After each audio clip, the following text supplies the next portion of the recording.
following program is rated MAL. It contains strong language and is intended only for mature audiences. This week on the 5-Minute Warning. Bear rings doorbell at South Carolina home. They were trying to get away from. That's all that's about. Marcus J. He must have smelled the honey. MoeB. Did you just fucking really just read a Yogi Bear story? You know what I'm saying? I see how it worked now. Usually he comes to me for everything with this. He just throws it to me and they just wait to see my reaction. At least he's got diverse in his stories, because usually it just be some white people shit and he just keep throwing me white people shit knowing that I'm gonna say white people shit. We're self-aware about our shit. Like, we'll say that's some black people shit off top. Exactly. Like, we got no problem saying it. Hot sauce on fish.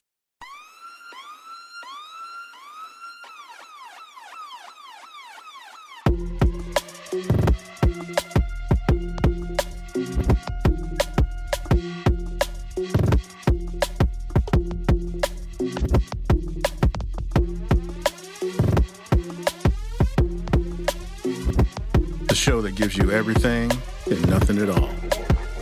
That's everywhere you don't want to be. It's Ruben, MoeB, and on the ones and twos, AG.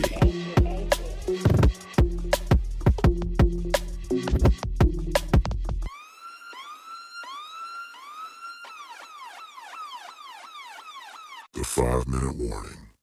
Good evening, everyone. Welcome to a brand new episode of 5-Minute Warning. Once again, I am your host, leading you through the craziness of our world. My name is Ruben Brown. And if you've already noticed, MoeB and AG aren't here today. But I couldn't come do this by myself, because that's not how I roll. And plus, y'all will probably just hang up because nobody wants to listen to me talk by myself. So I went back into the past, and I got my boys together, and we used to do a show a long time ago, and all this other craziness. So I just pulled them on the show. So first of all, Marcus J is in the house. Marcus J, how you living today, brother? I'm great, man. I'm glad to be here. I appreciate it. Thank you for having me. Most definitely. And of course, the funniest man in the room, I guarantee. Jay Grizzy, how you doing, baby? I'm living lovely, baby. Thank you for having me, church. The guy starts early. So, yo, we got AG talking. What's up, AG? Enjoy. We miss you here, but hey, I know you got some things you got to do, but we gonna try to hold it down for you this week. You and MoeB. But yeah, I mean, how y'all doing today, Marcus? How we doing, brother? I'm good, man. It's a good day. It's a peaceful day. It's the restful day. It's the self-care day. So, I've been in that space all throughout the day, getting ready to tackle the new week coming up here tomorrow. So we're in the final stages of the weekend, and I'm glad to be here. I'm in a good space today. I appreciate you asking me, big bruh. I appreciate that. That's what I do. Yeah. And Jay, man, Jay, I was going to ask you what that monstrosity is on the wall, but I ain't trying to disrespect nobody.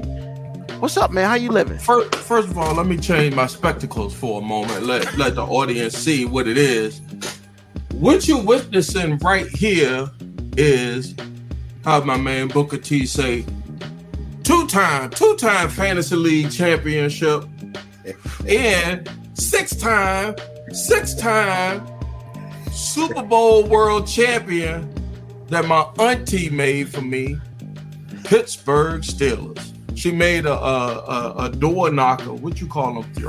What you call them joints? You put on your door ornament. I say, nah, this gonna go right here. So that's what that is. So you can joke all you want. We could talk about your Commanders somewhere along the lines of the show, but just know that 6 is on this side, and wherever Marcus J is in this quadrant, he's gonna say some more. So I'll leave it at that. But we're not gonna talk about the Steelers today. So I'm glad y'all got some championships. I'm glad that you are a 2-time champion and stuff like that. But we're gonna leave all that for football season, because I know when football season starts, everybody gonna be talking about something, and you never know.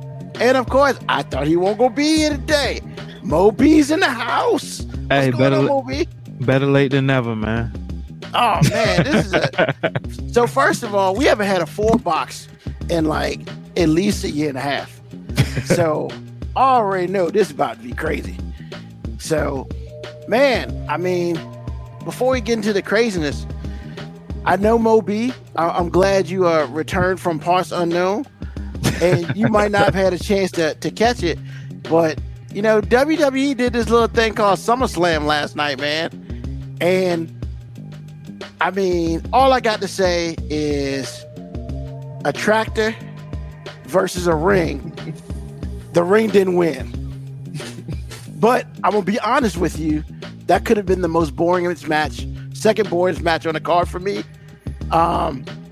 Pretty much after, for me, pretty much after old girl kept her Raw Women's title and all that stuff went down after that.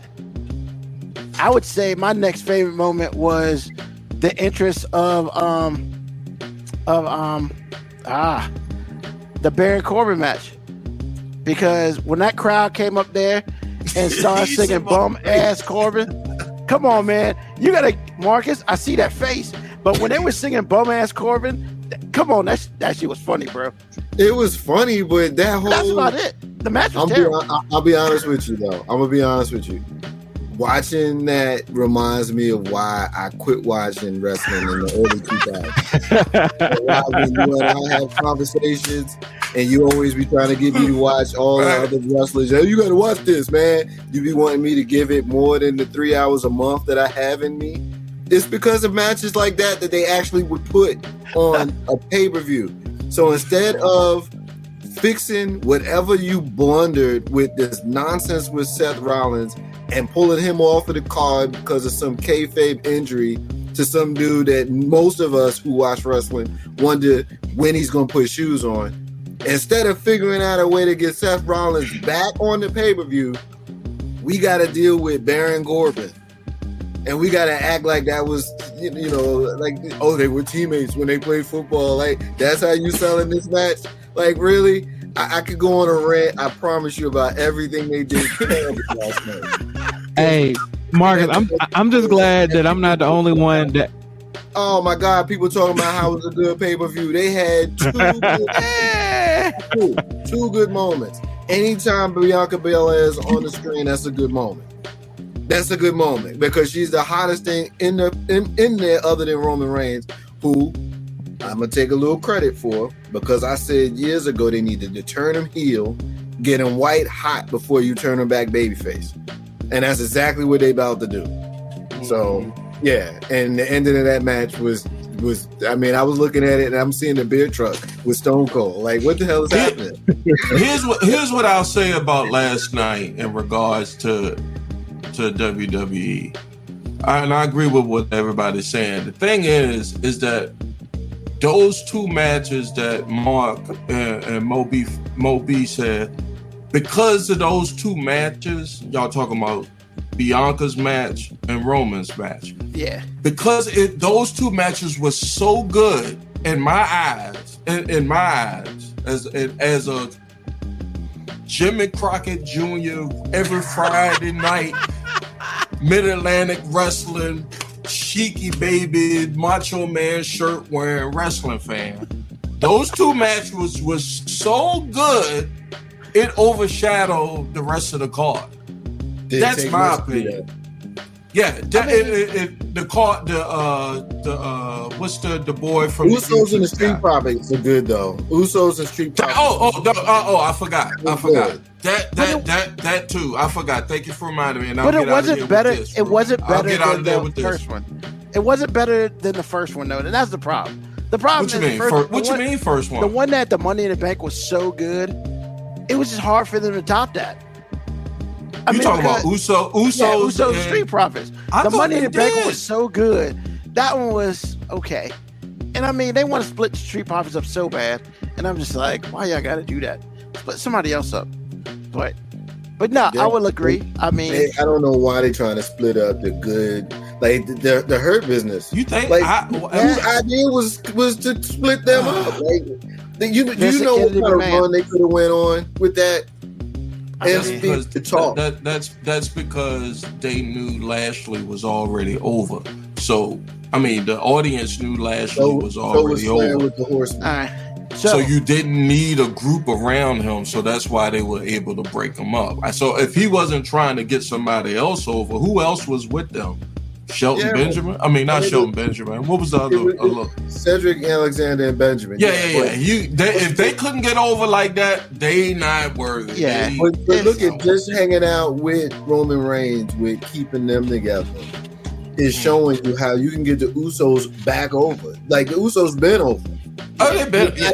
But now they're even more over just by being with Roman Reigns. And you could have gotten the same thing with the other two guys, Bobby Lashley and MVP. Like, I don't know what happened to this dude, in the last 20 years since he was a mid-card in WCW. But somehow he done figured out the Paul Heyman role. You know what I'm saying? And I think he could have done. I think that could have been something. Yeah, but of course. I don't know. So real quick, so we can move on. Out of 5 stars, Marcus, what are you giving SummerSlam?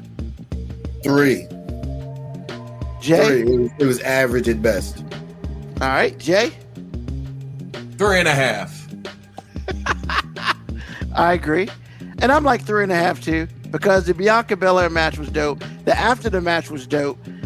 The Roman puts me to sleep, man. I can't do it. I watched the Street Profits, man. And that match was okay. It was better than most of the other crap up there, especially that thing called a SmackDown Women's Title match. That was trash. I mean, so yeah. But I did like the fact that they have Riddle came out there, got his ass beat again. So I mean, I gave it an extra half a star. I like Riddle. I like the weed surfer dude. I'll add this one thing, man. How you gonna have a pay-per-view of this magnitude and you, 1, don't have Seth Rollins on it, and 2, you only have AJ Styles for a quick run-in? Come on, man. To put somebody else over? Come on, man. Really? I didn't even know the backstory with Seth. I'm not even sure is the first time. Tonight is the first time I've heard anything about it. Nah, apparently they're just moving that to the Clash of the Castle pay-per-view. That's all they're doing. They're over in England, and who the fuck is going to watch that? Everybody, probably. I mean, we'll watch it. It'll be nice to see, McIntyre as the top guy in his country, but he should have been on the card last night. Like, let's stop beating around the bush. This was all about what it's going to look like after Vince, and whether they can recapture what they had when we were big wrestling marks, right? And if you were to use SummerSlam as a gauge of where you are as a wrestling fan, will that? Again, I'll stick with a 3.5. Like, you don't because you got competition, you got AEW, ROH / and for somebody like me, you gotta outdo your competition. And right now, even with Vince or Stephanie, or you could bring Shane back, I'm not sold. So let's keep it real. MoeB, did you catch any SummerSlam at all? Nah, man. I saw a couple of highlights. But no, I haven't even caught the show. But it was just refreshing to hear Marcus J sound like I sound every time I'm talking to you when you trying to convince me to watch more wrestling. I'm like, bro, man, they've kind of lost me, man. Like, I'll check in with the pay-per-views, you know what I'm saying? It's like a soap opera. I know I can tune in every 2 or 3 weeks. Ain't that much shit happen in between. They'll catch me up between the matches. I'll decide if I'm really invested in it, and then we keep it moving. Because me and you've already discussed, like, all the time. Every time I see somebody that I'm like has so much potential, I've just watched over the last decade them just waste them. You know what I'm saying? Just literally waste them. Bray Wyatt. He's the one that should have ended the streak. Hell, I mean, look, man, Keith Lee. Look what they did with Keith Lee. Like, they brought him up in the main roster. He was trash. What's the dude with the pink tights that was with the Miz? Oh my God, the Miz. He wore the pink tights, and he used to do this thespian type of thing. He used to mimic. Oh, you talking about John Morrison? No, not Morrison. He was over. You talking about Elias? No, he used to mimic the Miz. Oh, Darso. You know what I'm talking about. I know you. Yeah, but and he had a cup of coffee, but he was over to me, and they just.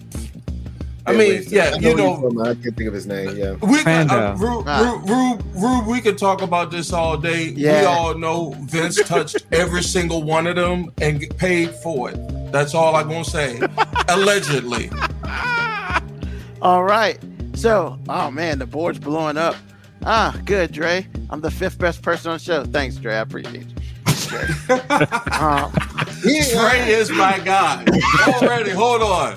Jeez. Dre is my guy. Hey, you ain't been up here that long. Wait, he'll lose you in a minute. I need to hear this. Hold on. I need to fucks with him. I need to know where he gonna lose me at. For real. I need to know where he gonna lose me at. If he lose me at some Trump shit, then I'm signing. Nah. Oh God. AG called us the Stay Ready All-Stars. All right, that's gonna be interesting. I mean, okay. What's going on, Black Morticia Adams? Please. Yeah, don't do me like that. That's real. And no, Dre, you're not stating facts. Let's see. MoeB coming live from the basement like AG and Free. He got a whole, but my homeboy got a whole column behind him. Hey man, so he's living right. This is a decorative lamp. What are you talking about? This just for the look. This is just for the look. I ain't gonna lie. The whole time I thought that was a column. Mind blown. I said, I'm bugged up right now. I said, homeboy oh my God. is living right. Yeah, I thought that was a column though. I did. Y'all killing me right now, man. Y'all killing me. Rude, you should have known better, homeboy. Man, I saw it, but I just didn't pay no attention to it. Let's see. But I say, you know this shit won't hear last show. So you think I came down here and just built the column? Man, I don't know what you be doing in your house, man. Shit. Moco Cowboy, what's my take on Vince the Kid McMahon getting the boot? He shouldn't have been touching people. I mean, that's just what it is. I mean, the thing, at least he paid for it both ways. Yeah. Let's see. Marcus like that one. In these days and times, we can't co-sign nobody touching nobody, even if he paid for it. So, on that note, I'm gonna just sit back here. I'm just saying, like, not online, you gonna co-sign it. You know? No. I'm just saying, at this point in time, like, are we ever surprised that a rich white dude gets busted for doing some inappropriate shit? Like, at this point in time, it's like it'd almost be more surprising if he hadn't done that shit. That's a real talk. I can't do that. People don't think like that though. People don't think like, yo, he ran the biggest wrestling company in the world for like 30, what is it, 82, 40. 83, 40 years. 40. So he is the boss of all bosses. If you could talk to a Saudi Prince on the low and be like, yo, I know you cutting heads off over there, but I need this 20 million right here. I know you chopping heads over there, but I need this 20 mil. This is how you put it. When you can do that, this is how you put in perspective how long Vince has been in control. When Vince took over as the head of WWF, Bob Backlund was the champ in WWF. And in NWA, you were talking about people like Harley Race and Dusty Rhodes. That's how long it's been. And Rocky King. Don't forget about Rocky King. And AWA still had Nick Bockwinkel as their standard bearer. Like, that's how long Vince been in control. And for the young folks who don't know what I'm talking about, that's how long Vince been in control. So, I'm going to say one more thing. And we owe him a lot. We owe him a lot. Yeah. We owe him a lot. But here's the thing, real talk. If you didn't watch Ric Flair beat up Rocky King every other week, on NWA Superstars on Saturday afternoon at 12 o'clock, then you just missing out on life, bro. Rocky King would almost get to the point where he might win. And then Ric Flair would do some craziness, put him in the figure four, and that shit be over. Hey, man, I was a little kid at that time, too, man. So, like, every week I was thinking, this is going to be the week, man. This is going to be the week. You know what I'm saying? Like, this going to be the week. The week of all weeks for that wrestling, for good old Southern wrestling, was when the Mochas was going up. The Mochas got a win on Ted Turner's WTBS. And the Mochas were the palest piece of white trash, as Steve Austin would say. To ever get the matches and everything. Right. But if the Mochas can go over, so can Vince Russo. That's all I can say. Oh, man. Hashtag Ricky Steamboat. Did Ric Flair ever beat Johnny Weaver? Who's Johnny Weaver? The Sleeper. Hold on. Who should say? Somebody said who's Johnny Weaver? Yeah, I don't know who the hell Johnny Weaver is. Who's Johnny Weaver? Johnny Weaver is the Weaver Lock. He I don't know. He might be before your Mid-Atlantic time, but I mean, so good. Whoever pointed. No, yeah, it's the late 70s, but whoever put that out there is a true diehard fan of 5 Minute Warning. You said the late 70s, and I was like, I'm out.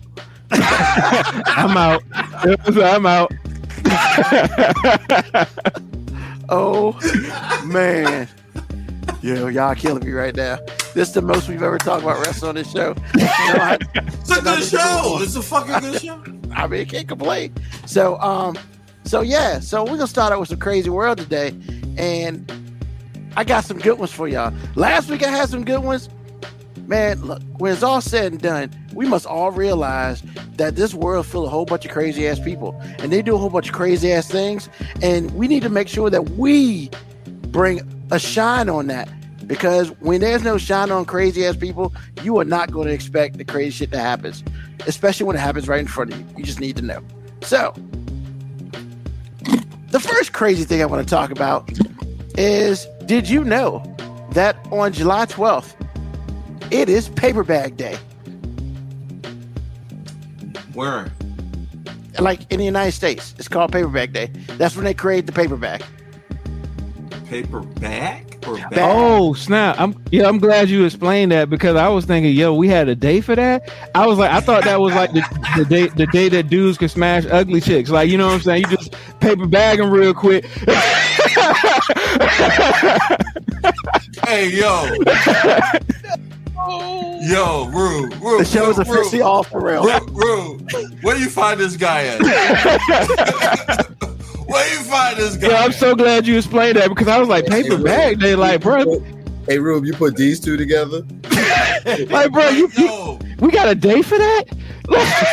Like, they might as well call this ugly side chick day. You know what I'm saying? The one you don't tell your friends about day. You know what I'm saying? That the skeleton in the closet day. You know what I'm saying? The one you will deny to Jesus day. Like, I claim in front of Jesus, Mo. I claim it. If it's a white Jesus, will I claim it? So first of all, so you saying if Jesus got some locks, you can be like, dawg, that won't even me, bro. I don't even know, man. Hey, look, Jesus, I ain't trying to hold you, but that was somebody else. Look. Then we started talking about paper bags. Peace to the God. The black Jesus gonna understand off.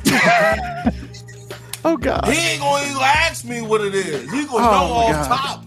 Y'all killing me right now, but y'all funny.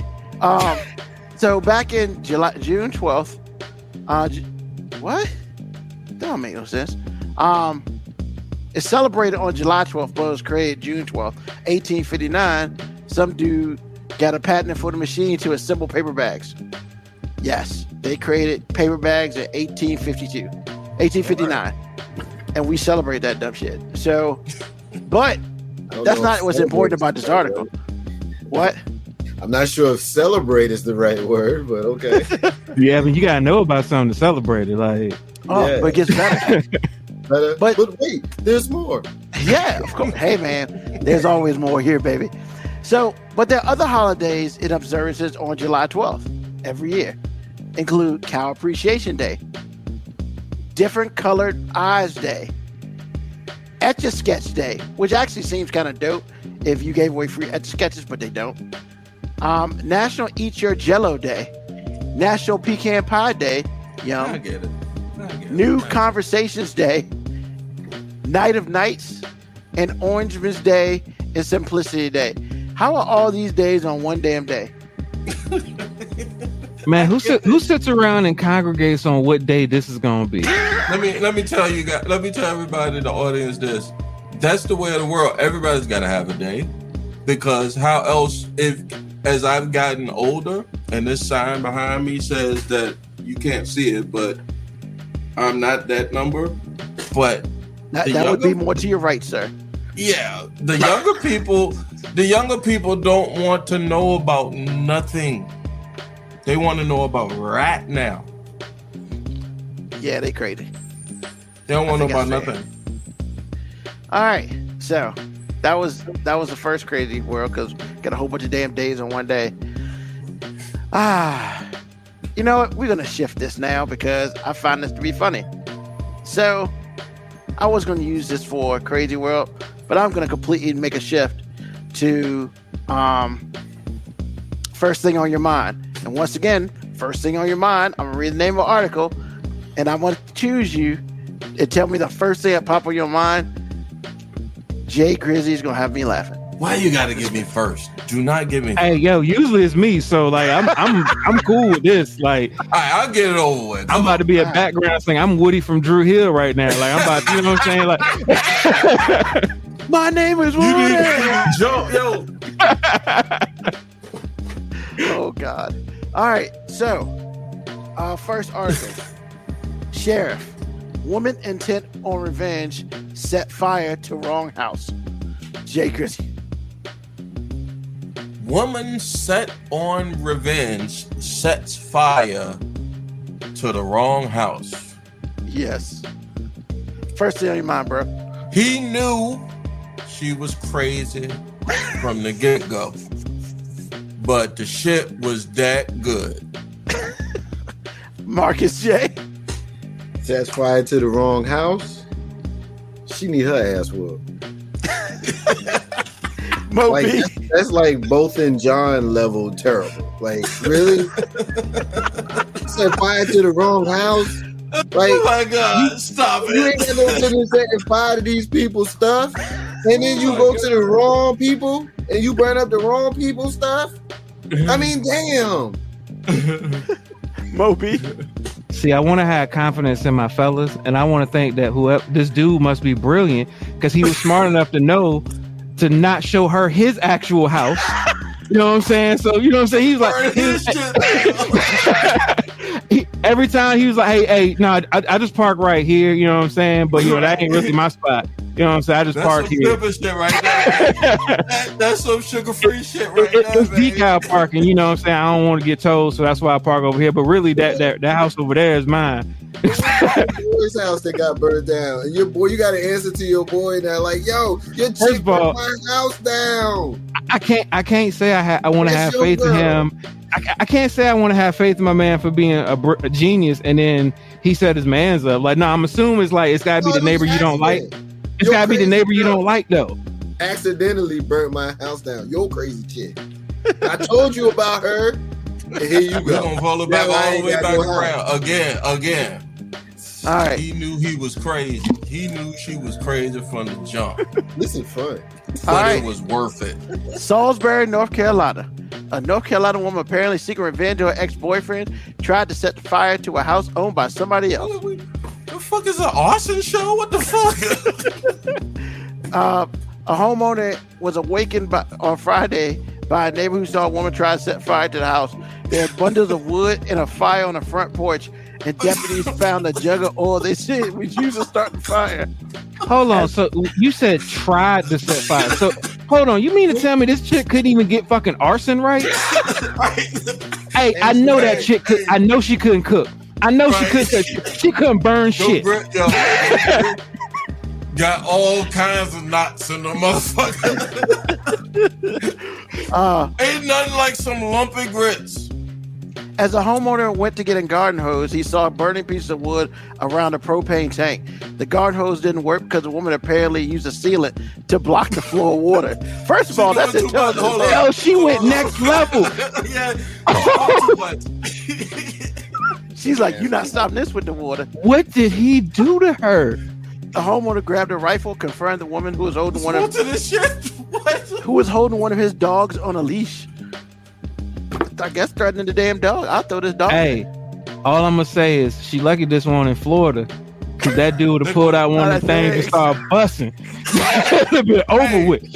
It'd have been a whole different article you'd been reporting. I was telling my middle son, there are some places in this country where if you spit in the wrong direction, it's a 5-step draw to the first one to their weapon out here in these streets. So it's the wild, wild west out here, man. And this chick got away. The story kept going and going. I'm like, well, ain't nobody bust a cap in her ass yet. So with law enforcement and emergency personnel approaching, the woman drove off. But they end up arresting her. White woman. It's a Karen. I'm sorry. It's a Karen. No doubt. They charged her with first-degree arson, assault with a deadly weapon, and larceny of an animal. Her bond was set at $101,000, and the house sustained approximately $20,000 in damage. $20,000. All of that, and all she did was $20,000 of damage on the damn porch. Is it worth it? Can I take this around the room? Is it worth? No, it ain't burning never your house down. It ain't never worth burning your house down. I don't know. However, you gotta give her credit. What do you think he's thinking right now? Yo, well, I gotta give her a little credit, man. The whole putting the sealant on the water joint, that is next level. She was like, "You ain't stopping this shit, motherfucker." It's a whole nother level. So that's crazy, right? Yo, I mean, by doing that, shouldn't this have been damn near attempted murder? Like I'm saying, when you do that, you're not just trying to burn his shit down. You trying to kill somebody. The way Rube described that joint, it was like an HBO miniseries. I was like, there's another episode of this bitch. Hey man, it's all about delivery, baby. And AG said WPS. And for those of you who don't know who WPS is, white people shit. Oh yeah. What's up, Ike? Big old Ike. Talk about a random bail that was a random bail amount too, like $101,000. 101. Hey, because that 100,000, might not hold, but we bumped that bitch up to 101. she locked up for life. She ain't gonna go nowhere. She not going nowhere. All right, Marcus, this one belongs to you. We'll start off with you. Okay. Texas man Sonic the Hedgehog collection earns Guinness World Record. He has no friends. MoeB, you went nicer than me because I was about to say he has no sex. Jay Grizzy. I ain't even hear what the fuck you saying, my nigga. I said a Texas man's Sonic the Hedgehog collection earns Guinness World Record. Yeah. He needs me to send me his cash out so I can send him $100 so he can get laid somewhere, wherever he at. That's some 40-year-old virgin shit right there, man. Right? That's a 40-year-old virgin shit right there. That's a guy that needs the touch of a woman. You know what? We clown and whatnot. He be the one that get a chick that like all the shit that he like. He ain't got to explain it sold to her. And you right. He right there with her, selling her, garbage pail kids cards. You know what I mean? So we should. He sound like the uncle off of Napoleon Dynamite. He just need a motherfucking Bonita to come through and put it on his ass. Oh, what was her name anyway? Can anybody that's listening to 5 Minute Water tell me what the black woman's name is? That the character name is that was the Napoleon Dynamite's uncle's or brother's girlfriend, so I can have that name. Thank you very much. All right, they'll let us know. He been collecting for 30 years, and his items official cachet up to $3,050. The most he paid for a pair of Sonic and Tails plush walkie-talkies from Japan. He said it cost him $1,700 for those things. Are you shitting me?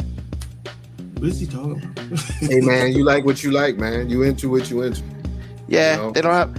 We can clown he's but, real talk. You into what you into. True that. Yeah. I just had a conversation with somebody about that today.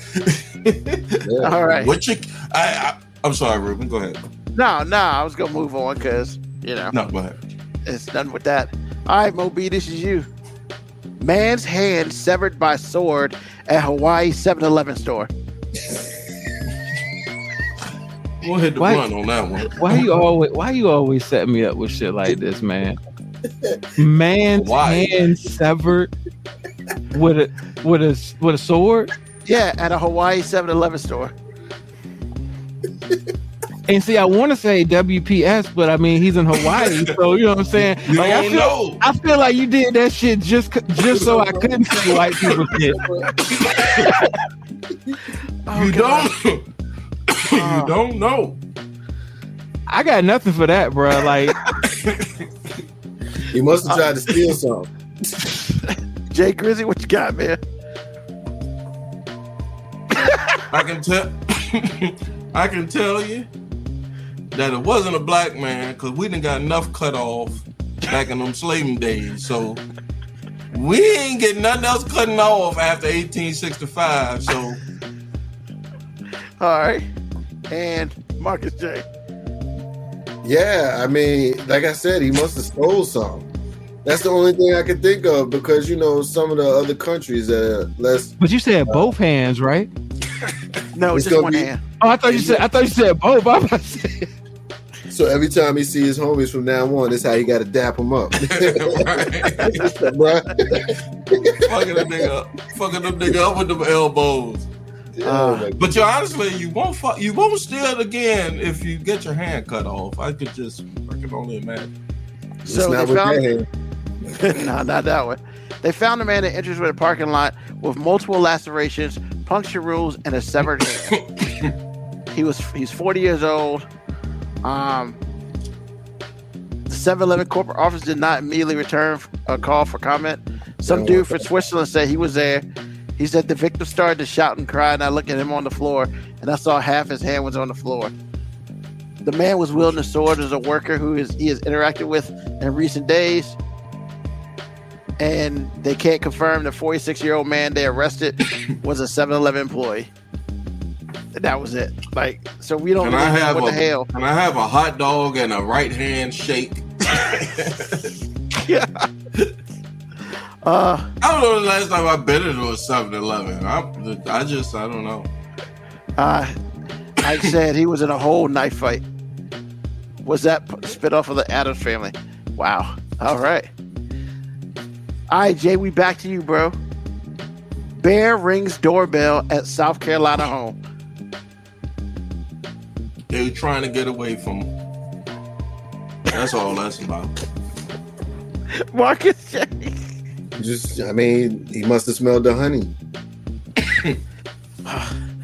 Wow. MoeB. Did you just fucking really just read a Yogi Bear story? You know what I'm saying? Hold on.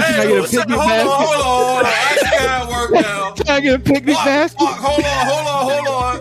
I see how it worked now. He put out the topic. I lay it down. You put in the curve. Mo come in and just smash that bitch. That's the punchline right there. I feel like we doing improv right now. That's the funniest shit ever. Hey, usually he comes to me for everything with this. He just throws it to me, and they just wait to see my reaction. And usually, at least he's got diverse in his stories, because usually it just be some white people shit, and he just keep throwing me white people shit, knowing that I'm gonna say white people shit. You know the best part about white people shit though? Most of the time they don't realize that it's white people shit. They don't. You have to tell them, and then when we tell them, some of them even get mad and offended. But this the shit that only y'all do. Right. I mean, because we're self-aware about our shit. Like we'll say that's some black people shit off top. Exactly. Like we had no problem saying it. Hot sauce on fish. So I don't get it, but that's some black people shit. Yeah. Or carrying hot sauce in your purse. That's Everybody on here, I bet you everybody on here know at least one person that does that. Yeah. Yeah. what are you gonna do? I can't even lie about that. Yeah. So the bear came up to the door about 3:30 in the morning, and the camera was. He came during booty call hours too. Yeah. You know what I'm saying? He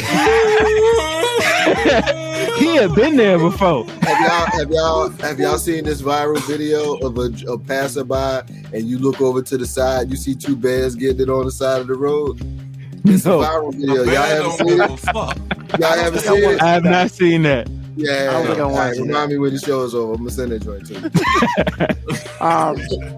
The video shows a bear reach out his paw to ring the doorbell. Apparently, this happens a lot because the bear's a regular visitor to their neighborhood, and the bear has destroyed 2 of her bird feeders. I'm like, why don't y'all just move, motherfuckers?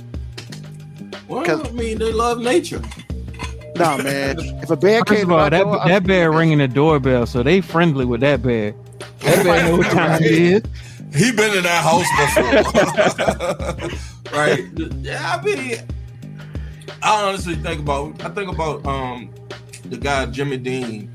Anybody that's listening to 5 Minute Morning or live in Virginia, Jimmy Dean was a big sausage guy, sausage maker, and he was from Virginia. Yeah, pause on the sausage shit, but he had a property out on I didn't know he had like this big spread like out past Verona on the river. But if you look at it from like Google Maps, because you could go on Google Maps and look at motherfucking shit, this motherfucker was living like a king, yo. But he was probably one of the most right up under your nose. I mean, I don't think he cares where his money comes from. I think I do. I think some people do care where the money comes from. Yeah, it has much. That's money. That's where all wokeism come from. Where did it start? How did it get here? And that's Dre knows exactly what you're talking about. Dre VA knows exactly what you're talking about. He knows exactly where that is. Where is that? Hey Dre from VA, give us more information. We ain't looking for an address or nothing. Route 5. Route 5? Oh, you talking about? Oh, he wanted to go to the main house. I mean, that's what the man lives. The point is that we over the last 150 years, 160 years think as black people that a lot has changed because we are of the generation that thinks that something had to change. We're not in bondage. We don't have to go to work from sun up to sundown. We don't have to worry about a lot of shit that our forefathers had to worry about. But here we are, and me and Mark talked about this over the last couple of weeks. Like, shit has changed a lot in this fucking country traumatically to some people who do not understand what the 6th of January happened and what that means. All jokes aside, people don't understand that. And so, as a historical guy, and knowing that I know Marcus, I know you, Ruben, are an intelligent, how Shiki would say, an intelligent American. You know, this dude's talking about the Mr. Ruben is an intelligent American, so he does understand what January 6th. Are you talking about him, or are you talking about Akbar, man? General Akbar. I'm talking about shit. I'm talking about she. I mean, in essence, what I'm saying, I don't want to dominate with take over this topic because people don't understand what the fuck going on right now. And 5 Minute Warning, if that ain't the title that needs to be put over everybody's stuff, if January 6th want a 5 minute warning to some of y'all, shit, I'm gonna just rest on that. I mean, you ain't wrong. And yes, he lives 5 minutes away from his aunt. That's awesome. It's got a big old JD on the front of his property line. A hick of all hicks. Mr. Candy, if I ever seen one. All right, last one. Marcus J. To Bob. Marcus J. Man cut loose after crawling down pizza oven vent. Say that again. Man cut loose after crawling down pizza oven vent. Oh man, what you doing in there, sir? I don't. Why are you in the pizza oven vent? And why didn't you burn up before they could cut you out? And what kind of pizza are they making in a vent that don't get hot? And why were you in there? Like, are you homeless? Did you smell food? But you couldn't smell food because you didn't burn up because it wasn't hot. Like, what's happening here? All right, MoeB. It sounded like that dude knew where the stash was, and just like Marcus said, why that oven don't get hot? That means there's a stash there. That's sound like this dude knew where the stash was. Something don't add up there, that pizza place was a front for something. Something's not adding up. Jay. Yes. What's your thing? What's your thought on it, man? I think that was the answer. He said yes. Yes. Yes. A Georgia man became trapped while trying to crawl down through a vent from a strip mall roof to a pizza restaurant, forcing firefighters to slice open the vent to free him. It does not say why he was in there. That's the only part of the story that any of us care about. Yeah, man. You do this all the time, man. You give me an incomplete ass story. What you doing? Why are you in there? Hold on. Like that would be contingent upon me even getting you out. Like if I'm the captain of the person in charge of the rescue, I'm not even getting you out until I get a good. What you doing in there, sir? Why are you in there? If you don't tell me, then you're gonna stay. No. I'm gonna give him justice. You're going to be like that little kid sitting at the kitchen table eating the broccoli. You will not move from this table. That's how this dude going to be stuck inside. I'm going to give him justice. I'm going to give him the justice. Soon as he fall out the ceiling on the floor, I'm just belly clubbing the fuck out his ass. It don't matter how he look. I will just be... Gonna knot him up. You're going to knot him up. I'm going to catch him extra before authority. I mean, because those are the type that, especially if he gonna walk away.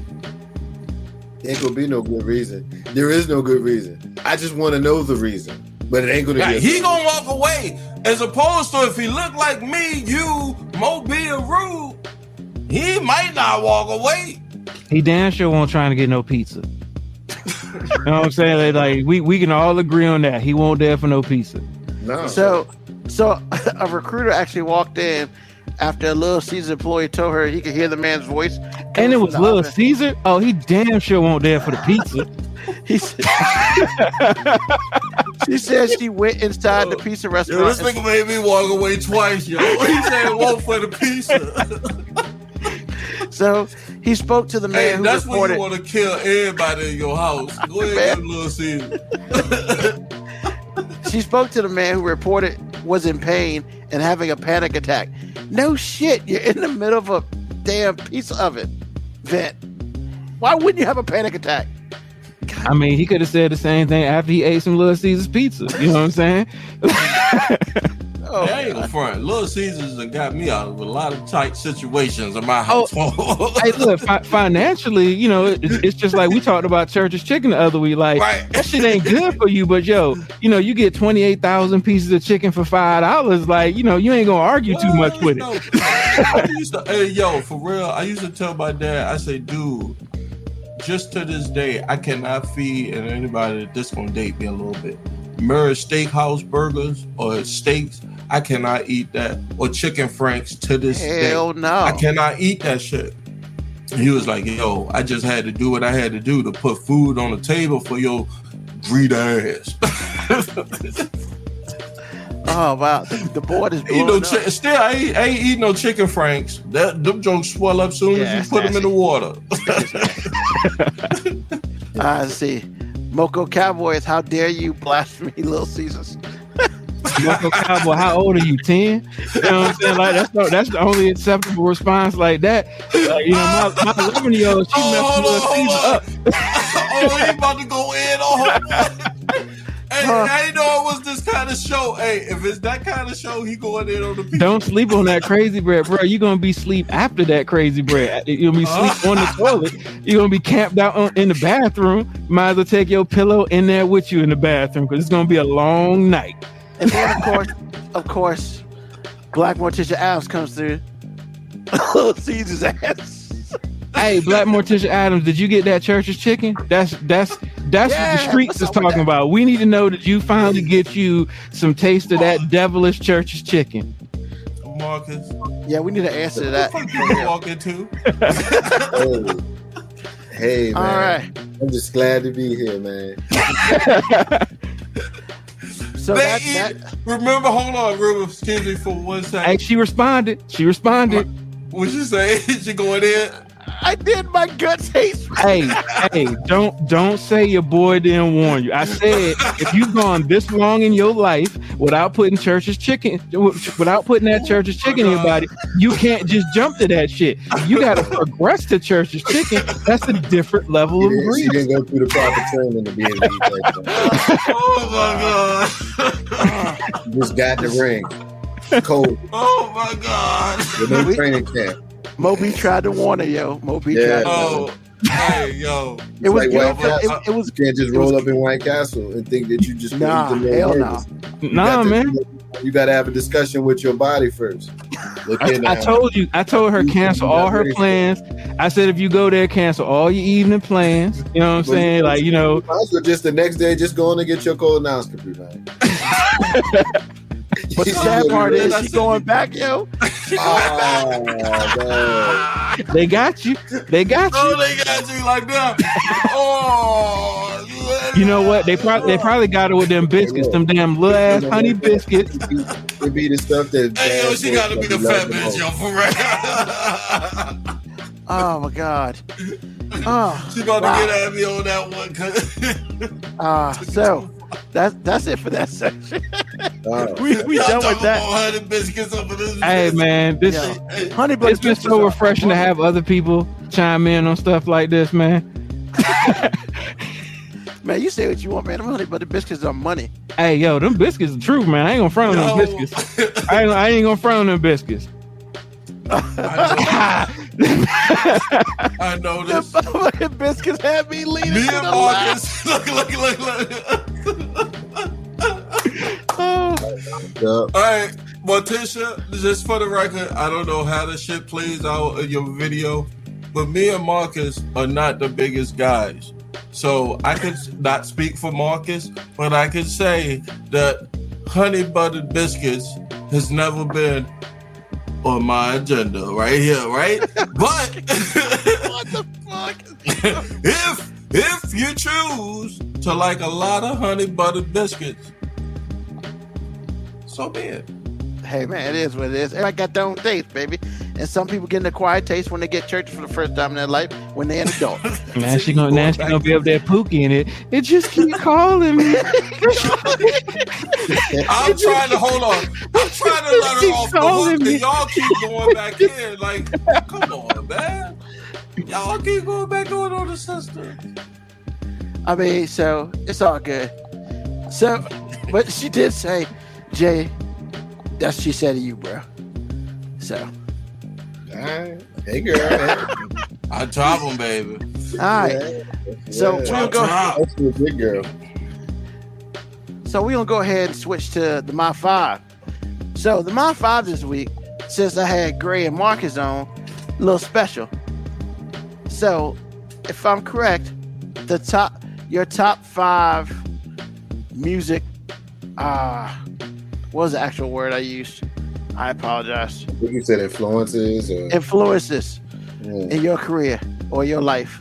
So, top 5 musical influences in your life.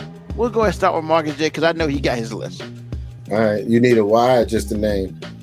I mean, you do what you feel, bro. Okay. All right. Well, for me, You know, it starts and ends with Nestor Robert Marley, Bob Marley. I mean, you know, he, as a spiritual advisor for me, I always try to listen to what mood he might have been in when he was writing the lyrics to those songs. They always touch me so deeply. And then, of course, the reggae rhythm always moved me. Frank Sinatra was the definition of cool. Like, there just wasn't nobody cooler than him in the day that he, you know, was kind of walking around in his prime. His voice was silky smooth. He always dressed, you know, clean. The ladies loved him. The homies wanted to be like him. You know what I mean? Like, he was just kind of that dude.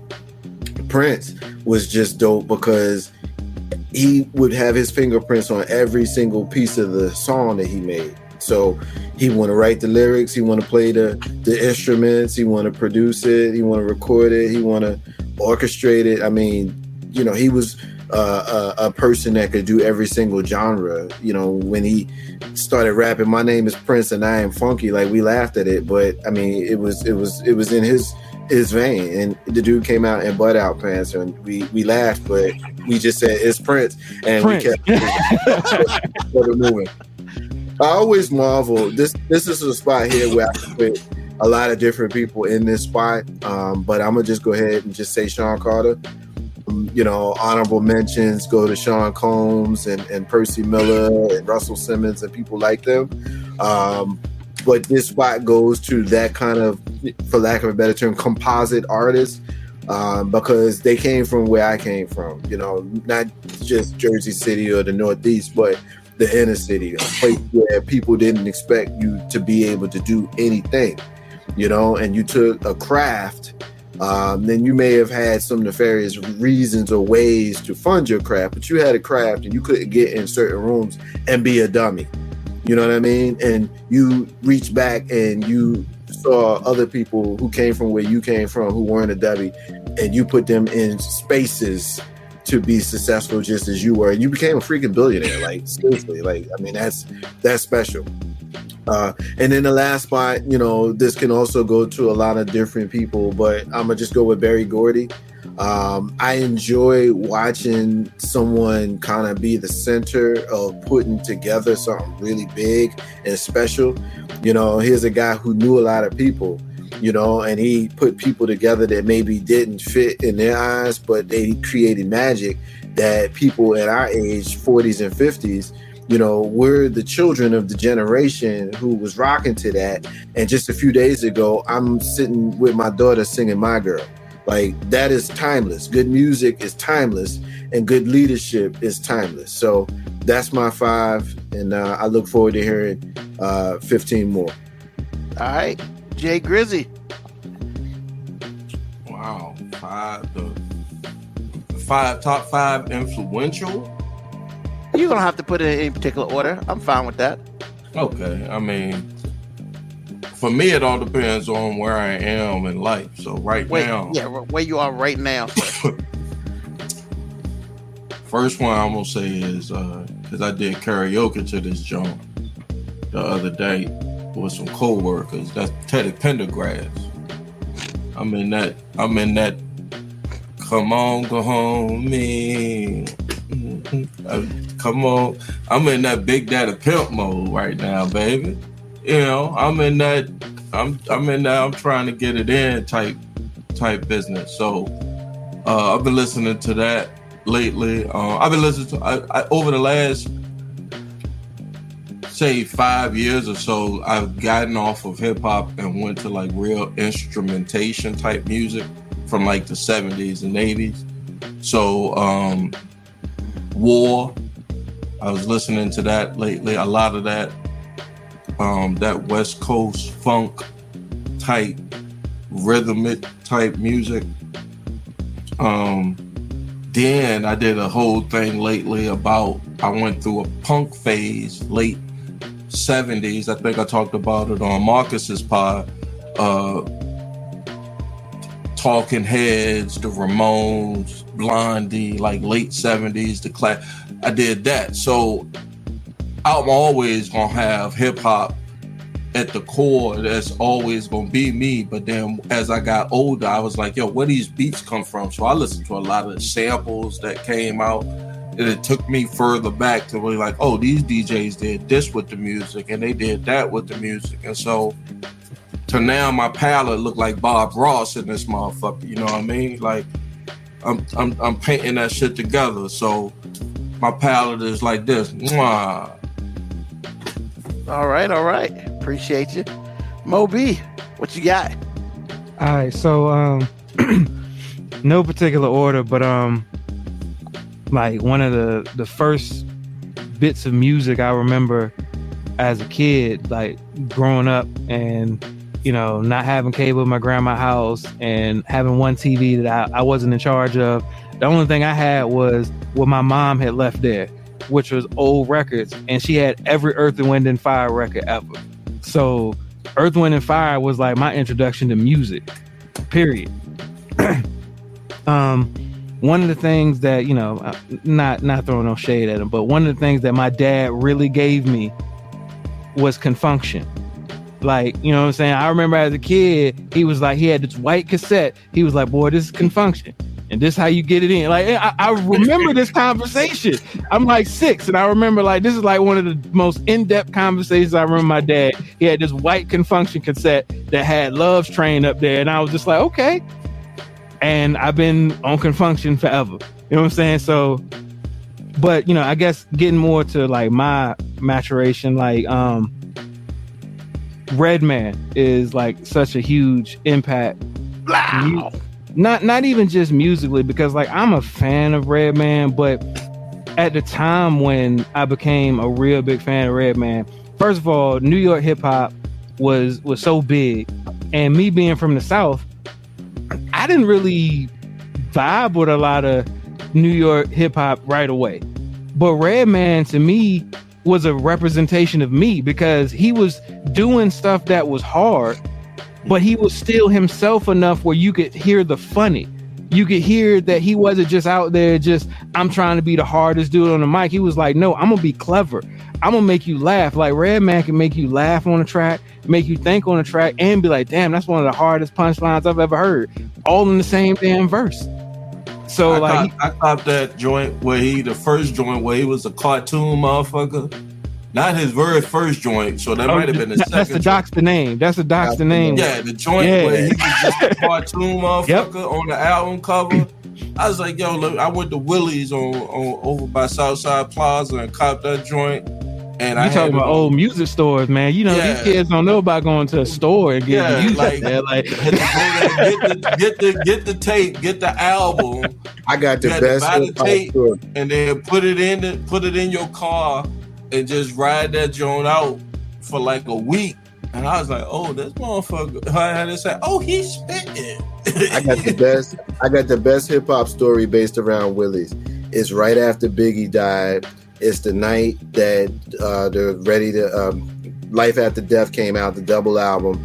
And I got off of work that night and I drove by Willie's because they was having a late night sale. And when I get there, all the Southside Plaza is packed. It's cars you can see. Everybody out there is playing different tracks off of Life After Death. And mind you, this is 1997 and we had lost Biggie like 2 weeks earlier. And it was a huge hip-hop block party that turned into a memorial for Biggie. And it was right outside Willie's record store at Southside Plaza. I'll never forget that night. That was a hip-hop night. It was a sad night, but it was one of the last times for me that I felt hip-hop real close to me. Because like one of you guys said earlier, I think it was you, Grizz, my musical tastes have shifted. And while that's still the core of what I love, it's not what I'm drawn to anymore. I mean, I think everybody on this show feels like that. Then, yeah. And as far as Redman, just I didn't want to comment on anybody, but anybody knows me. Like hip hop, it starts and ends with him. Like if you give me one record to take on an island, and I can only listen to one hip hop record for the rest of my life, it's gonna be There's a Dark Side. So that's just what it is for me. Yeah, I love Reggie. Yeah, I'm about to say I'm with you on that. So, one of my other ones, Sade, and it's multifaceted with Sade. You know what I'm saying? There's the male aspect, because I feel like Sade was how I found out I was a heterosexual male. You know what I'm saying? You know what I'm saying? Like, Sade was my first introduction. It's like, oh, okay, I like chicks. You know what I'm saying? It was early age. You know what I'm saying? But like, it was never in question from that. When I saw her as a mermaid, and this is no ordinary love, I'm just like, yep. Hold on, Mo. Do you have a disclaimer so we don't offend the other GBTQAE and I's? Okay, look, I'm not trying to offend. Look, we've talked. I have nothing against anybody part of the alphabet community. You know what I'm saying? Right. But like I said, for me, it was very evident when I saw that video. I'm like, oh, okay, this is what I'm going to be pursuing for the rest of my life. My joint was Pleasure Principle by Janet Jackson and Fabulous Life Sheila E. That was for me. That's gonna date me. I feel like every male has their first female artist that you was like, okay, that was it. I know. And Sade was look. My wife knows. Like, we went to a Sade concert, and I flat out told her, hey, at any point in time, if Sade were to come point at me and say, come with me, I'm out. Just letting you know, like, just I'll be back. You know what I'm saying? I ain't gonna go nowhere for too long, but I'm out. I ain't coming home again, baby. You gonna get that Harlem. You gonna get that Harlem Nights conversation. Hey, look at honey, I ain't never coming home again. Take it easy. I'll drink to that. But no, man, and then like the evolution just started, because like I'm like such just a fanboy of Sade. Period. Like, to this day, the last concert I went to when she was on the Soldier of Love tour, like, that's the greatest concert I've ever been to. John Legend before her, and it was Sade. I'm like, that was a hell of a show. Yeah. But my last one is not a surprise to anybody who listens to it, but Outkast for me is a representation of kind of who I am. You know what I'm saying? I moved from Savannah, Georgia, like a year and a half after the first Outkast album came out, moved to Virginia, and Outkast to me was home. So every time music came on to me, that was how I still felt like I was still connected to Georgia. So Outkast is always going to be, a huge musical influence on my life. I mean, I feel like they're responsible for the greatest hip hop collaboration song of all time, the International Players Anthem.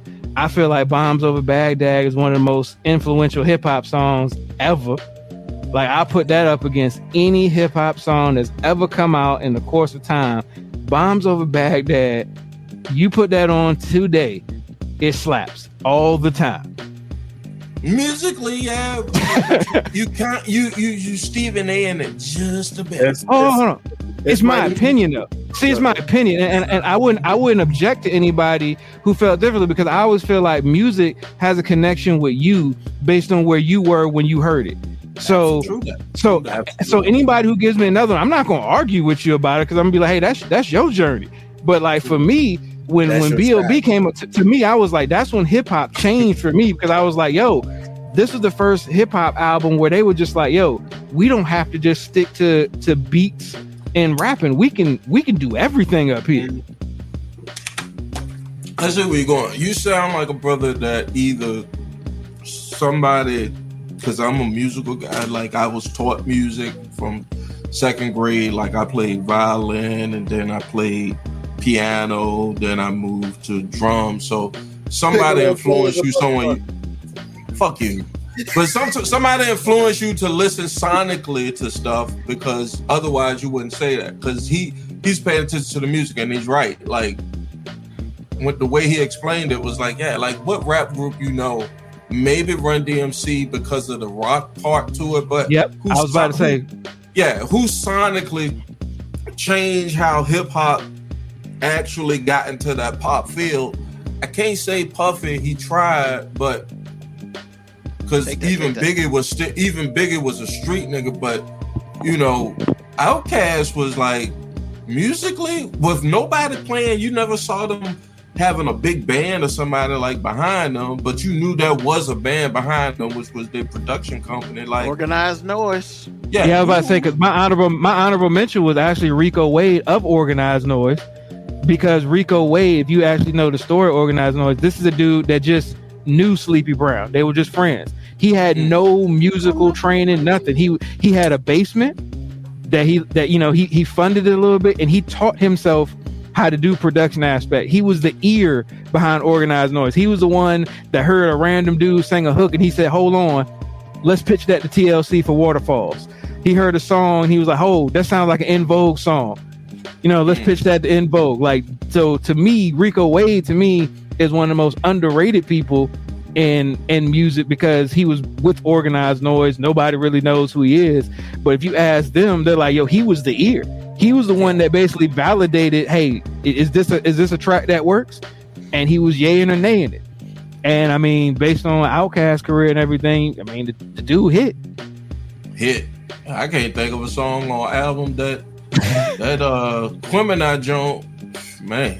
Outkast has no misses. Now, granted, they stopped right when they were hot because, Dre decided he wanted to do other stuff, and Big Boy still does music on his own and with other people. But I mean, Outkast didn't drop a single miss.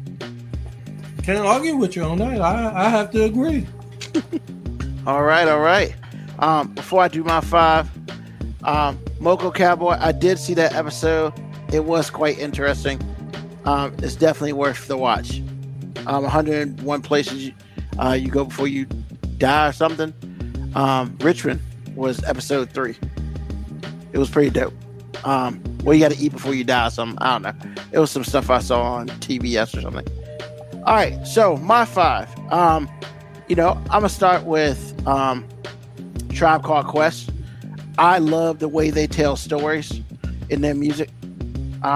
Everybody told stories, but I'm gonna be honest with you, man. I left my wallet in El Segundo seems very stupid, but yo, just listening to them rap and talk about it, it made you want to continue to listen to it.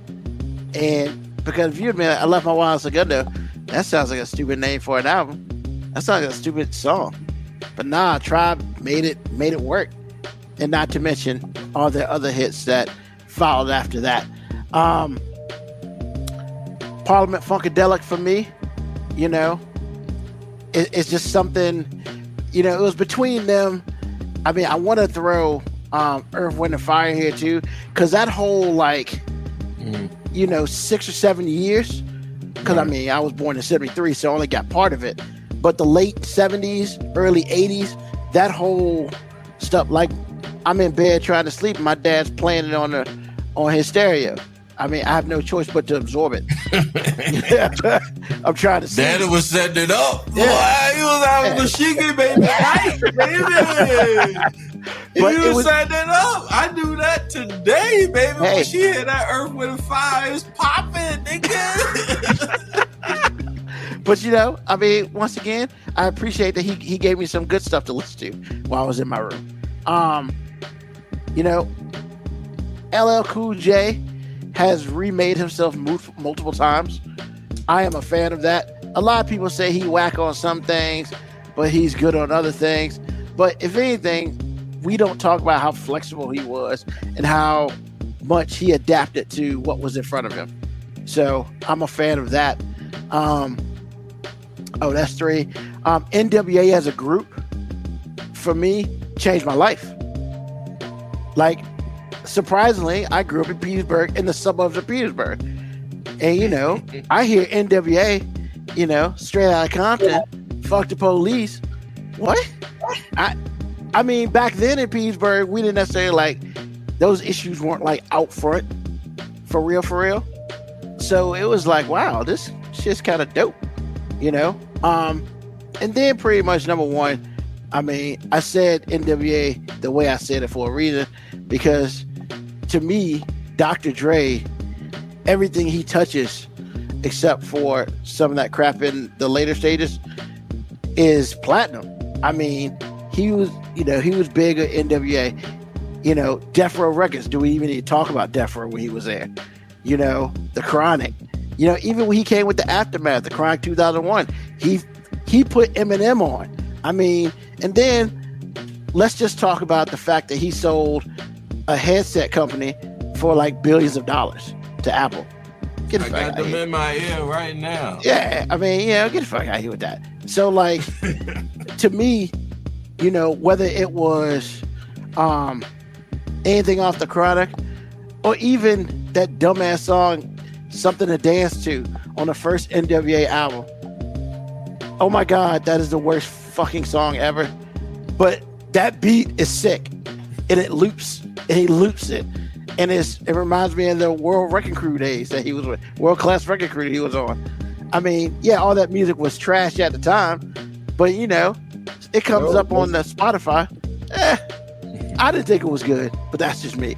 But it turned every once in a while. Spotify, give me something to dance to. Start dancing in the car a little bit, doing some dumb shit. But I mean, the beat lasts. I mean, it lasts 30 years. The lyrics are trash. Don't say it that long. As a time frame. Like, man, it's okay, 30 man. years is, I am still holding on, brother. Well, Still holding on, brother. 30 years. years. But yeah, so man, I appreciate everybody's vibes, man. I felt like we all came from different places, but when it's all said and done, we all came back to the same place, as far as what our beliefs are and how we enjoy music and how we change. Because I could have thrown a whole bunch of other stuff in there. Like, I could have thrown some Steel Reserve up in there. And if anybody know who Steel Reserve is? My stomach hurt. But they were. That's my first reggae band I listened to, and I liked it for about a year, and then I realized that wasn't my speed.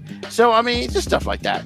But yeah, man, I appreciate music funny like that though, man. Like I told you, man. Like the episode I was joking with y'all, and y'all didn't know that I'm a huge '80s power ballad fan, man. All them old '80s. I if it sounds like it could have been in an '80s action movie, man, I can get stuck on a loop, man. REO Speedwagon, come on, I'm not changing. And Ruben, what the hell you found this guy at, man? But real talk, I mean, let's be real, man. Panic at the Disco, come on, man. Look, that stuff is brilliant. If you were to hold me hostage in a CIA black camp in Romania, I'm gonna say put on Yacht Rock, Billy Joel, Elton John, The Police, and Three River Band, and have your way with me. And, I mean, that's how far I can listen to music. Hey, can we? In regards to that, for real talk, can we give Hall & Oates some love, man? Yeah. Nobody talks about Hall & Oates. Hall & Oates are brilliant. I thought they was black until I got came. I thought they was black until the cool thing about that, them and Michael McDonald. Their producers are black. Them Gamble and Huff had a hand on them, and that's why they sounded the way they sounded. Yeah, I didn't know that. I swore they was black. Yeah, Hall & Oates that's them dudes. You know who my guys are? My guys have always been the Bee Gees. I always loved the Bee Gees. I can't mess with the Bee Gees, man. They all right. I love the Bee Gees because it takes me back to lunch boxes that were made of tin, bologna sandwiches, lead poisoning. The good old days. The good old days. Where you had a key strapped around your neck in front of everybody. Latchkey kid, baby. Yeah. Everybody knew where you lived. Even the bad people in the neighborhood. Can I give a shout out? They still saw that you was gonna be home by yourself, and ain't nobody fuck with you because you do. If they did, that was your ass. Hey, I roamed around the streets of Petersburg from like the age of like 5. I go wherever I want. I just walk. I see we got a comment from our sister, DJ Renee Melendez. Shout out to my twin there from Jersey City. On my playlist. An opportunity to reference our hometown of Jersey City, where I was walking around with a key around my neck as a latchkey kid during the days of Penny Pates and Adam Walsh when they snatched the kids. You know what I'm saying? That's But when you went in the house, you popped in the 8-track or whatever Pops was listening to. Yep. 8-track. And how many of us remember those? Ah, man. These kids that they don't know what good music was, bro. You couldn't even get to your part. You had to wait for that part to loop back around for the track. Hey, my daughters don't know what a cassette is. is. Do one of these jokes. Oh gosh. My daughters don't know what a cassette is, man. I put a cassette player in front of them, and they'll die not listening to no music because they be like, I don't know how this works. Yeah. Man. I try to teach my kids. I say, man, just try to listen to the music. Like, forget what they talk about because they can talk about anything. I done heard motherfuckers talk about taking fentanyl in the middle of the street and tripping. I'm like, what? How you get that on the air? How did you figure that out? But bro, they got Pete on the radio. They got Pete on the radio. I say, don't pay no attention to what they talking about. The only thing you can't get on the radio these days is Black Empowerment. Yeah, I like don't listen to that. I say listen to the bass. Listen to the bass line. Listen to the boom, but the boom, but the boom. No Talib. You know, you can't get none of them on the radio. But you can get a whole bunch of Fetty Wap and hell. Common didn't get on the radio till he had Kanye produce a damn album for him. Yeah, you know, you can't be positive and be getting airplay. And I think Ruben said this earlier in the show. He talked Video about Music Tribe Box. Called Quest before getting ready to jump on this. I was listening to some music, getting right, and I was just like, oh, what I feel like. So I went Gangstar, then I jumped on this Apple Music, right? So Gangstar, then I went to then I went to Tribe Called Quest, and then I went to the Midnight Marauders, and I threw that that first joint World Award Tour, and my dog Obi-Wan, I don't know where he at. He must be asleep because his mama must got him upstairs, but he peeked up. He was like, oh shit, that's Tribe Called Quest, my nigga. I was like, yeah. Your dog knows Tribe Called Quest. Yeah, for That's sure. Awesome. We was on one for sure. Well, cool, man. You know, we got some people talking about Linkin Park. Yeah, Linkin Park was dope. Video Music Box by DJ Renee. That's hilarious. Black Morticia Ounce feels young. Well, I mean, is that a bad thing? Yeah. Like, don't be upset about that. Yeah. But you know, hey man, first I of like all, the last name Morticia. That means she into some dark shit. oh, hey, man. she is into some dark shit. And where I'm at in my life, I'm all for it. She is into some dark shit. She says she want to go back to Church's Chicken. She into that dark shit, boy. Wow. So hey, I'm gonna tell you, that Church's Chicken. When my daddy brought that Church's Chicken home, that 8-piece, this motherfucker told me it was for $4.99. This is in the late 70s. I told you, man. 8-piece for $4.99. You can feed a family of 5 on $5. But your stomach is rotted to the gut.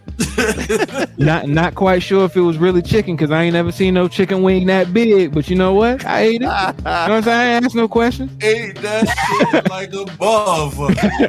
To the point where I can't. I look at that joint. I tell my son, I act like a white man in the 50s. Don't look over there to the black people. Don't look at them. Look at them. They love it. y'all so tough. So this is the time of the show. We're getting close to the end, and it's pretty much it's your time to shine for a little bit. It's what's on your mind, Jay? We'll start with you. What's on your mind, Jay? Oh my God! Thank you, Rube. Big Rube. 5-minute warning. First of all, the whole time I'm gonna tell you how this even came about was we sitting over at the spot that Marcus J liked to be at, right? And he was like, "Yo, I need you to do me a favor." I was like, "What's that?" He was like, "Rube having a job." I was like, "Rube, man, fuck." Not doing that bullshit. I'm gonna find you, man. I'm gonna tell you with a straight face, yo. I'm gonna tell you with a straight face what Mark say. Mark looked at me like, yo, I'll shoot you on your motherfucking knee, nigga.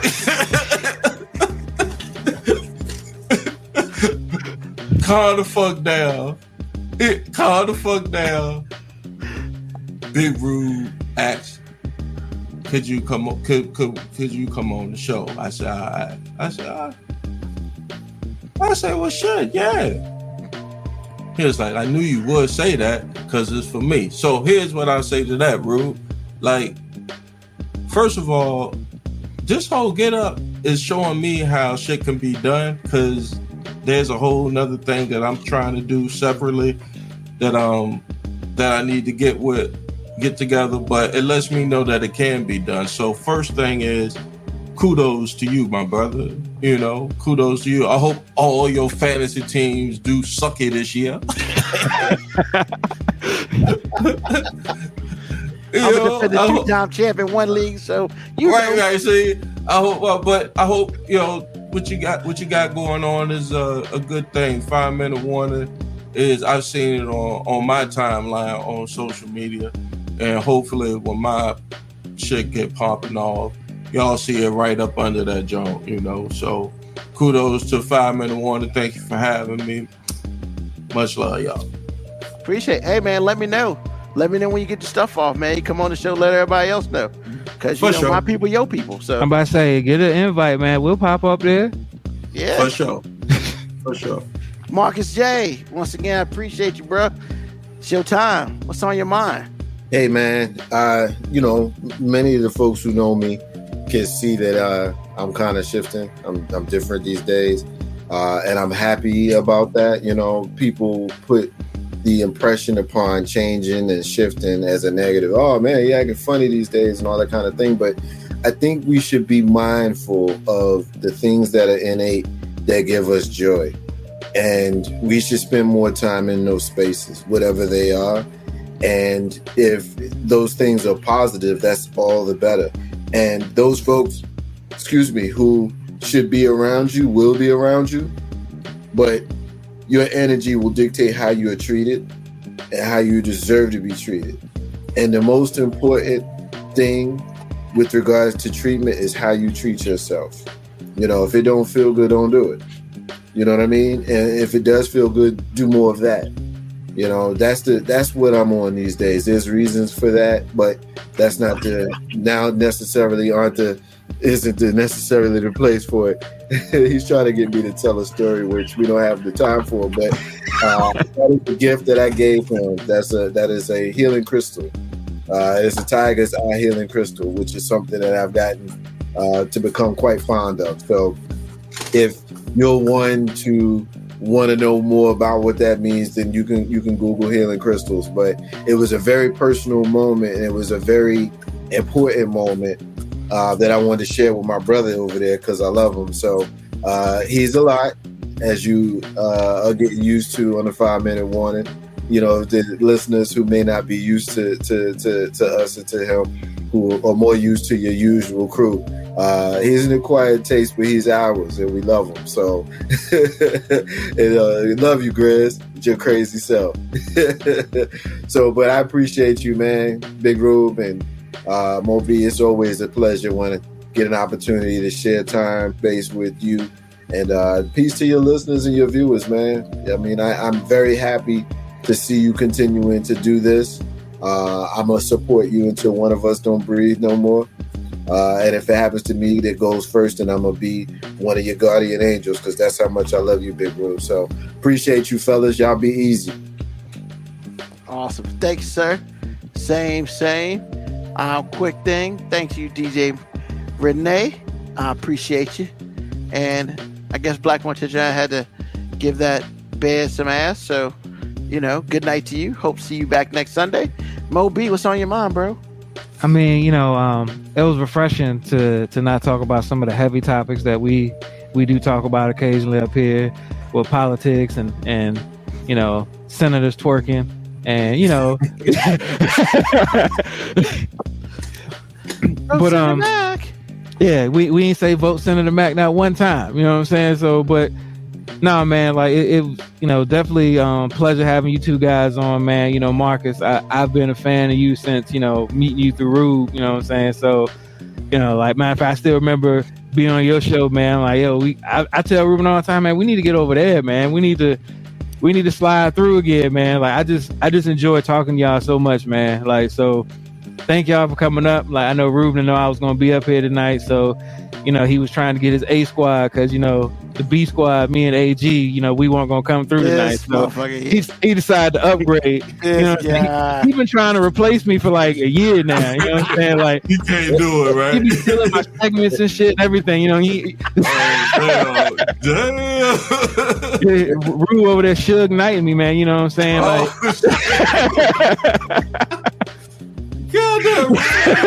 oh shit! I don't know what the hell he's talking about. Right, yeah, I bet you don't. I bet you don't. Big Red, I bet you don't. I got my special glasses for this one. That's funny. God damn it. Nah, man, but it was definitely a pleasure having you gentlemen on, man. So only things on my mind is I didn't have to do some of my my go-to lines like U.S. stops at Georgia. I didn't have to do none of that. It was fun. It was fun. Hey man, if you're gonna do half the line, just do the whole damn line. Look, man, everybody knows U.S. stops at Georgia, man. You gotta keep that Florida shit in Florida. It's not part of the country. It's a U.S. territory at best. At best. God damn. Different down there. Those niggas will kill your whole family and keep it. Hey, look, man, I got a whole segment about it, man. And the shit writes itself, man. I just pop in like 5 minutes before the show, type in Florida Man News. It gives me some gold every time. Every time. A dude got arrested for shooting an alligator with a pellet gun. You got to be. So you mean to tell me it's okay to shoot black people, but you shoot an alligator with a pellet gun, you get arrested? Gotta keep that Florida shit in Florida, man. My middle son say, I can't wait because he a good nut. He said, I want to live in Florida. The hell's wrong with him? And as far as I'm concerned, he'll be an immigrant now. Like, you right. You better show your papers when you cross back. He want to the whole goddamn state. I'm like, God damn. Hey man, I've been lobbying to trade Florida for Puerto Rico because Puerto Rico want to be down. And for real, the fake nigga, the real motherfucker.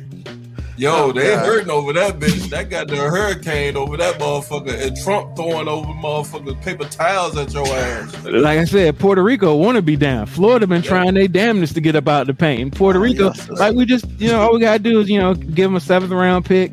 In Florida, we take Puerto Rico. We in there, man. Listen to that congressman and senators, man. Y'all let Puerto Rico into place. If you're giving up Florida, take Texas too. I mean, look, I'm cool with that too. Texas been trying to go solo for a long time. I think we should just let them do their thing. They want to be here, be out. Yo, funny Texas story real quick. On the back road, coming somewhere from outside of San Antonio, Texas in 1996. And there was some beef with some Tejanos. And I ain't know. I'm an outsider. I'm from Virginia. I'm just chilling. And before I know it, we on this backcountry road. Next thing I know, he said, duck. Cow, and kept going. I said, oh, I'm gonna die. I'm so glad you didn't. Man. I appreciate you, MoeB. First of all, we are not trading MoeB for Dre in a 5th rounder. Fuck that. Like, a 5th rounder and Dre? Hey man, you got to at least have one dude on a panel that can play basketball, and Dre ain't it. I take a 5th rounder. Somebody take a 5th rounder. Man, and hold on, what sport of a 5th rounder they talking about? Man, it doesn't matter. NBA 5th rounder is not the same. Don't exist. Don't exist. But NFL 5th rounder is what?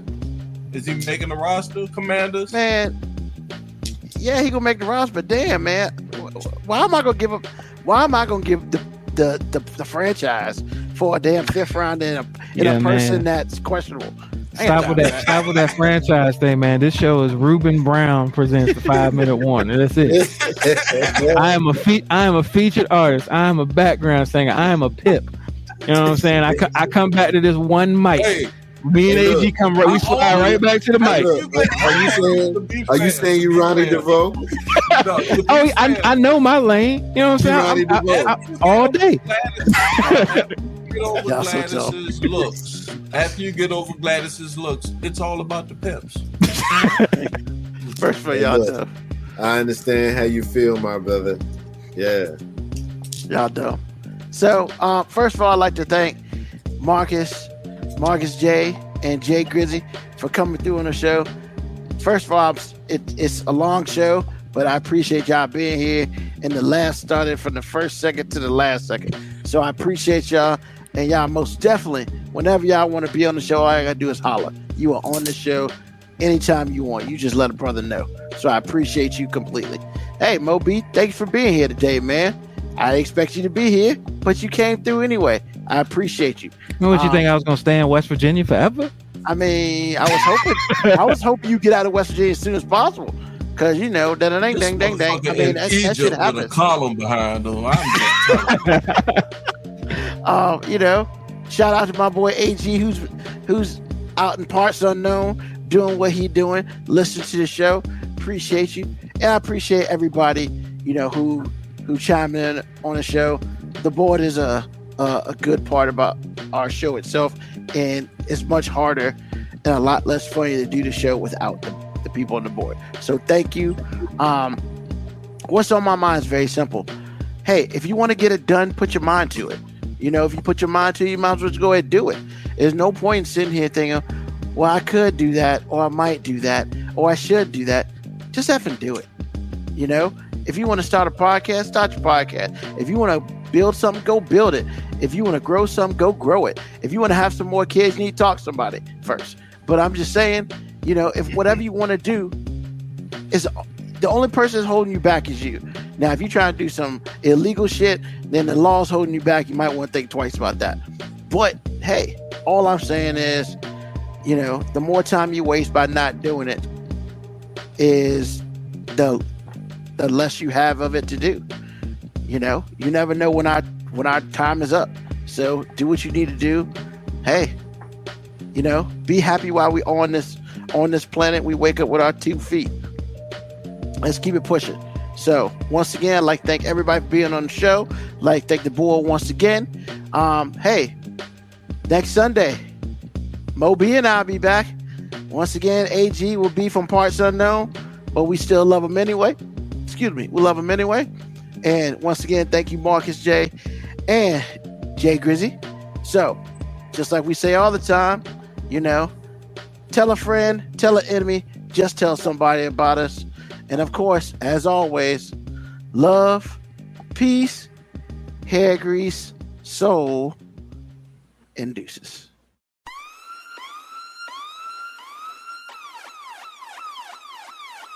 Email us at 5minutewarning19@gmail.com. And also leave comments on Facebook and Twitch. Search 5 Minute Warning. Contact us on Twitter at AG_FMW podcast, at Newsman25, at FMW 2019. Contact us on Instagram, MoeB 5 Minute Warning, AG_5 Minute Warning, Newsman25. You can listen to the podcast at Apple Podcast, Spotify, or wherever you get your podcast. Thank you for listening. This has been another episode of